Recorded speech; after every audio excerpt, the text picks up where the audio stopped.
Welcome back to part 2 of the public speaking series, and today we'll be talking about how to give a good speech.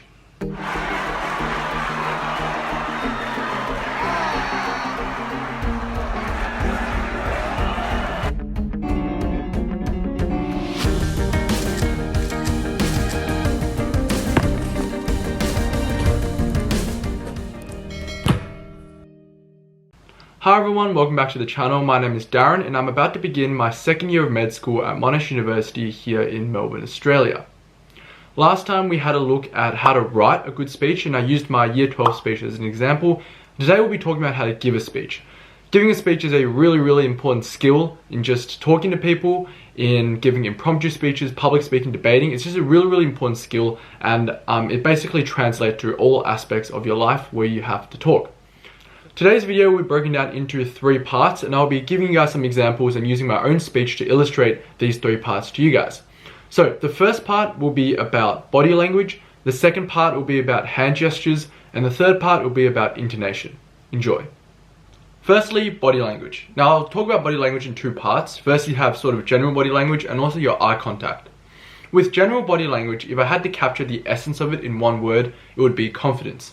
You want to stand up straight, not do any like weird nervous actions like moving your knee around or like shaking your hand randomly. You just want to stand there, back straight, confidently facing the audience.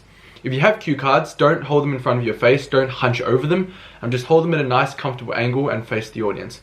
I don't really like walking around when I talk, especially when it's not like a really long speech, because I think it's quite distracting. Next, eye contact. Eye contact's really important. You want to just be looking at them when you speak. Once again, comes under confidence. With Zoom, and I did a lot of online speeches. My year 12 speech was actually online. Make sure you're looking at the camera. To help you do this, you can move the person's photo like towards, like just beneath the camera if you have a Mac. And that way, even if you look at the person's face, it's not as obvious if you're not looking at them.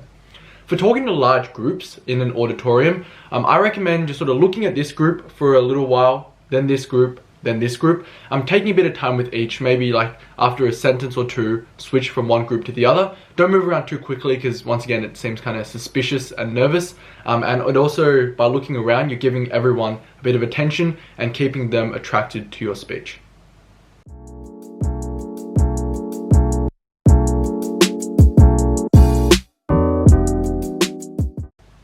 Secondly, hand gestures.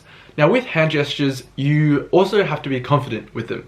And what confident hand gestures means is that you do them purposefully. Like I go like this, I go like this, I go like this. I don't sort of like wave them around a lot. When I hold them up, I hold them up. When I put them down, I'll put them down. In between, there's not much wasted movement. There's no like back and forth movement. There's no movement that seems non-committal and is sort of just there.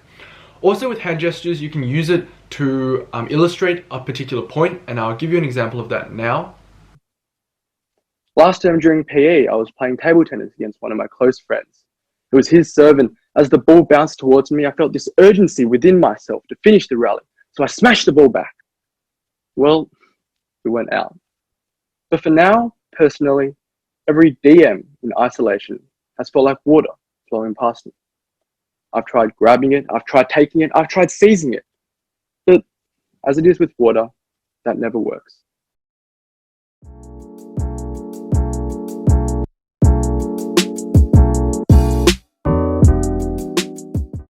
Finally, intonation. That's what gives your speech a lot more flavor. The main thing to do here is just practice at home and practice varying your tone a bit. Sometimes it will be inappropriate and you'll be like, that doesn't sound quite right. But when you find the right way to do things, it will flow quite nicely, and just more practice and maybe even noting in key points, what you need to do with your pitch at key points will help you remember. And I'll use a part of my speech to illustrate this.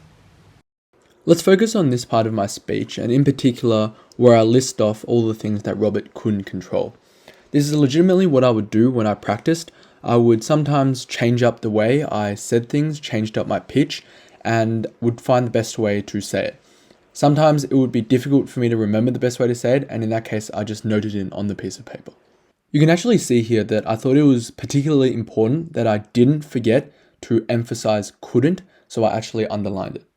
Here are 2 readings of the sentence. I'm sure in those final days, Robert flowed along with the things he couldn't control. the coughing, the aches, the disease eating away at his body. I'm sure in those final days, Robert flowed along with the things he couldn't control. The coughing, the aches, the disease eating away at his body. As to which of those readings I would go with, I think they're both pretty good. It depends on how much emphasis I really wanted to put on these factors. If I wanted to place a lot of emphasis on this, then I would go with the slower one. And another thing to consider is the time limit. If I was really close to being overtime, in which case I would be penalized, then I would go with the faster reading. Ultimately, something that's really important with intonation is that I prefer that my speeches are shorter than the time limit, because that gives me time to pause, to relax. Like Robert and Elizabeth did, like Morris is doing, and like I hopefully will. Like Robert and Elizabeth did, like Morris is doing, and like I hopefully will. Thank you. I know I talk like relatively fast in my YouTube videos, but with speeches, I think it's really nice to just take your time. Don't see it as you have to get everything out. You're just sort of sharing information and pondering things as you go. And so I always try not to have like exactly the time limit, and I need to really push it to just fit. I usually like having my speeches a little bit inside so I have time to pause and let the audience soak information in. But in his eyes, there was some desperation too.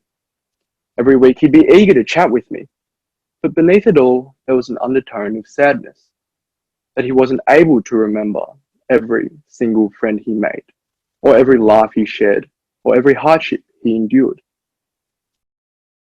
Also, just with general sort of tone, you want to be sort of thoughtful. So when I'm speaking to you guys on YouTube, it's sort of like we're having a conversation. I try not to make it like a lecture, and I think in any case, even when you're actually giving an actual lecture, it's a bit weird if you're too authoritative and too like a commander, sort of.